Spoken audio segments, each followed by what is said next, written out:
It's a beautiful day in Skyrim if you're fighting for its freedom. Well, if they could win. Now the idea of this video is traitors, right? Traitors of the Empire. Now my very first concept of this was this guy.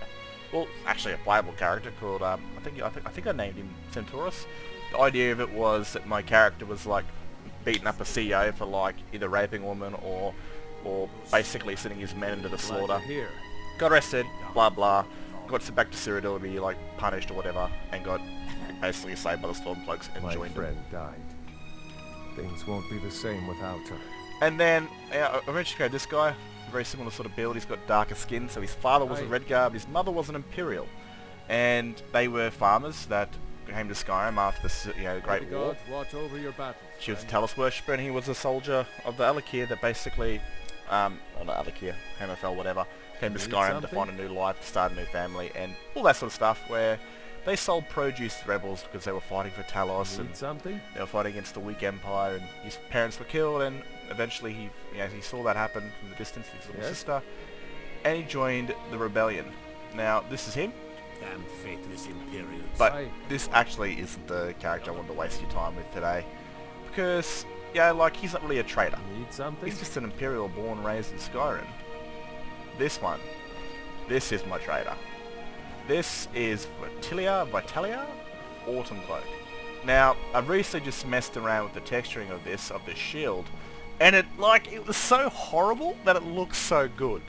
I mean, I didn't fully texture it properly. I just pressed on a piece of the shield and it gave me just bits and pieces of it, and I just painted it blue.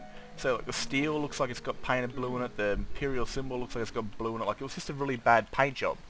And again, that's what half the rebellion is, it's just taking old gear or painting it blue, and I've always it just looks good for an Imperial shield used by a traitor of the Empire. It looks like it was just painted. Doesn't exactly match the blue she's wearing, but it's not meant to, it's paint. And you can still somewhat see bits and pieces of red under the shield, and I love that, that is awesome.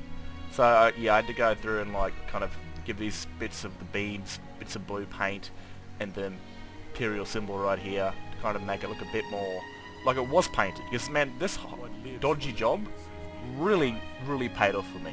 It looks like shit. That's great because it actually looks like blue paint. We've stopped. What is it? Now, Vitalia, she's one of my favourite characters for the Stormcloaks. The Empire would have us become slaves. I'll just get out of here and kind of get somewhere a bit more quiet. Is there anything else you need? Now, in my game, if you watch my stories, because I do these stories on YouTube, I kind of like to have different times Imperials wear different sorts of armour. Like during Oblivion, they'll use Nordue's authentic Legion armour because it looks like a carbon copy of the Oblivion Imperial armour. And during the Great War, they used the Skyrim vanilla armour. And then after the Great War, the Imperial Legion kind of moves into this new Legion armour, which is also made by Nordue. And this is bits and pieces she's taken from dead Imperials, and of course probably her old sword that she just knows how to use. She was an Imperial soldier in the Great War that was eventually going to be killed by a group of elves, but she was pretty much pinned on her own, or a squad of Nords, which were part of Ulfric's division, saved her, helped her out. And she joined onto him, because her command was pretty much killed off. And she pretty much agreed with Ulfric and his men that the Empire's cowardice basically to surrender was piss weak. And she followed them north, and she participated in the Markarth incident, and she fell in love with one of the men that saved her life. And she, when Ulfric was captured, she basically went to Riften with her then husband, one of Ulfric's men. They kind of got into a bit of trouble in a sort of riot. Imperial soldiers against the banning of Talos when it all starts afresh and all that sort of stuff, and her husband was killed, and she was only just bat due for her first child, who's actually up there pretty much in this fortification. She's an Imperial, but she's tall and she's got fair skin and red hair to kind of image her father. But this is kind of one of my favourite characters because I did a lot of work creating her outfit, a lot of fucking around. Those are Imperial boots, Rebel shins, I guess you could say, and Imperial thighs, with a Stormcloak armour, with an Imperial plate over the top of it, Imperial shoulders. There's Imperial gauntlets there, but there's also, I just kind of need to make it look a bit more hardy. With Stormcloak gauntlets, and of course the bear and the Imperial officer helmet. So it took a bit of work, you know, but I love her character, and like I said last night, I actually messed around with this and made it look blue. Because it kind of looked a bit suspect, her having a red shield on her back, because it's an Imperial shield, and you know, when I'm in a big-ass fight, man, it's really hard to spot enemy from far. If I see a red shield, I'm just going to target it as an Imperial. So, paint the shield blue so it looks a lot more unique, and that it fits that she's now a rebel, and all that sort of stuff. And it's just like, she's got the female commander voice. The female commander voice to me, it sounds mature. It sounds like a commanding female voice. And it doesn't sound like she's young. I normally associate with 50s and late 40s of a woman that, you know, that is quite a strong woman. That's matured.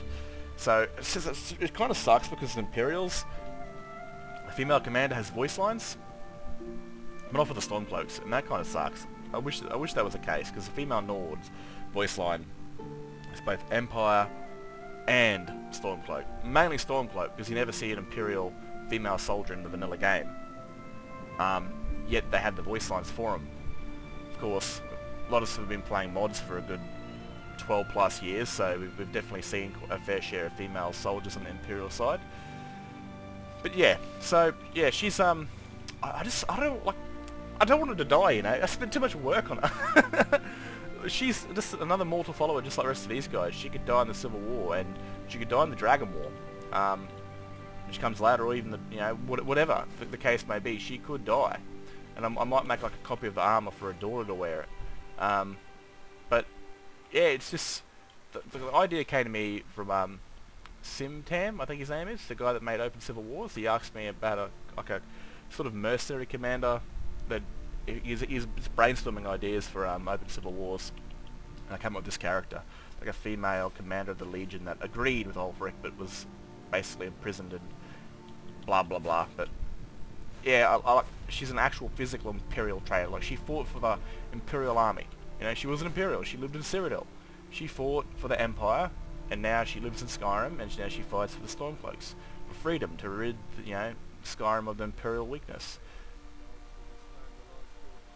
Oh, there he is. And I love that. It's just, I don't know, man. I just really wanted to kind of show off the character. Now, what, if you're still watching this crap, what I'm thinking of doing is releasing this sort of all the crap here, more of as an asset, because I use Legendary Edition Body Slide, because it's just so much easier to rip shit apart and work there, and create it there, and port it over. Like, I don't have to mess up my Skyrim data folder doing that. Everything I make is an LE Body Slide. I don't really care for the physical vagina or anything like that, or asshole, or what every mod has got these days. Because, yeah, it's essentially for the sex mods.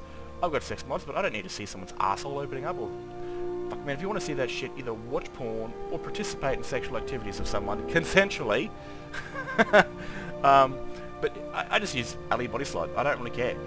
It's just so much easier to work with when creating all these character like armors and outfits and that sort of stuff. So what I'm thinking of doing is releasing like an asset mod on the, but I don't want to waste my time. People don't want it. And they're essentially female only. She uses a CBBE rig, so I'd release it in the standard CBBE body. And if a modder from, you know, really wanted to have this as their armor, really wanted to release it as a public, like, usable armor, they'd be able to take those meshes, fit them into the new CBBE body slide, and create an armor out of it for a sort of a female Nord that served in the Legion, or a female Imperial that served in the Legion, or whatever the hell, or just someone that's kind of ransacked and scavenged Imperial gear and using their gear against them. And the shield would come with, because the shield comes from Nordway's mod, but it's also an edited shield that I made for Simple Dual Sheath, so it sits on the back pretty nicely. You just might have to move it a little bit due to the cloak with race menu. But other than that, I would like to release all these armors, but I don't want to go through the trouble of making an SE body slide compatible, because I don't use it, I don't care, and making it a playable armor. I don't want to do that stuff. But if people like this stuff, I'm more than willing to definitely put it out there, because it is a cool concept, and if someone's willing to even kind of duplicate this in the male side by seeing what I've got and knowing what it is, great. Other than that, I think I've showed her off long enough, and it's time back to some storytelling, and I'll see you in future episodes. Catch us later.